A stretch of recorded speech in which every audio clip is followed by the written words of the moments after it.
Hello, everybody. You made it. November 2023. Guess what that means?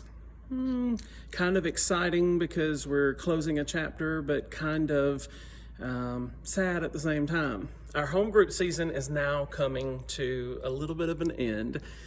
Just for this year, we will be starting back in February. This November home group is going to be the last one of 2023. So for those of you that have made it to this point, congratulations. I guess you get a gold star. Well, I was thinking about something yesterday as I was preparing what I was going to speak to you about today. And some of you may already recognize this wall behind me, or maybe you'll recognize this window behind me, maybe. Yes, if you guessed Trinity Church, you would be right.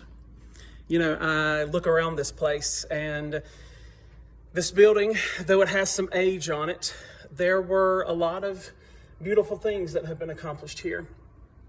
You know, I think about the people who came before us, who gave their hard-earned money towards making sure that this church was to be built.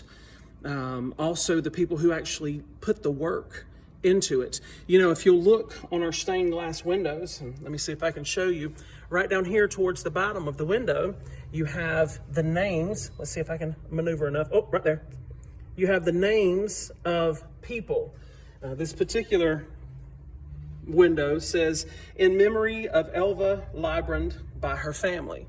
That means that apparently someone gave an offering of such an amount to pay for this window, to take care of this window, and to make it possible. I remember Brother James Miller, who has just died not even a year ago yet. As a matter of fact, I officiated his funeral. He was the gentleman who has been here. He had been here longer than anyone. He had been here pretty much from the beginning. As a matter of fact, his stepfather used to be the pastor of this church before it became Trinity Church many years ago. And right here behind me, you will see these big, huge, beautiful wood beams that are all throughout our sanctuary.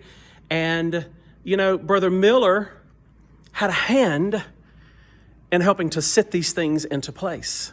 He had a hand in helping to build this church. You know, we have been talking lately about making I preached on it last week, about making a generational difference. You know, we talked about how, and I told you all that we serve a generational God. He is constantly making promises to us. He is constantly moving on our behalf. If he makes a promise in one generation, he will be true to fulfill it later on.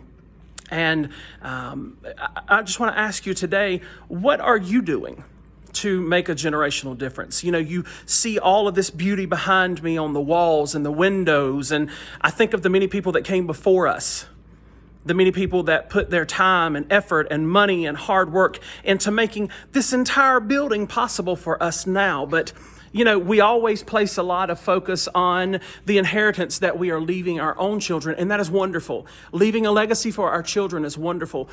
But what are we doing to make a generational difference for someone else? In 30 to 40 years, when we have passed and have gone on and are enjoying ourselves in heaven, what will still be on this earth that is making a difference in someone else's life?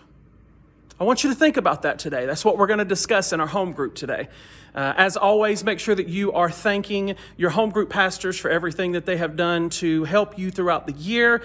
This is not the end of a chapter necessarily. This is just a little bit of a pause. We will pick back up in February 2024, and I have already been informed that we actually are going to have some new home group pastors as well. So I'm excited about that. Things are growing, and God is doing wonderful things, but I will see you all soon. Let's talk about making a generational difference. God bless you.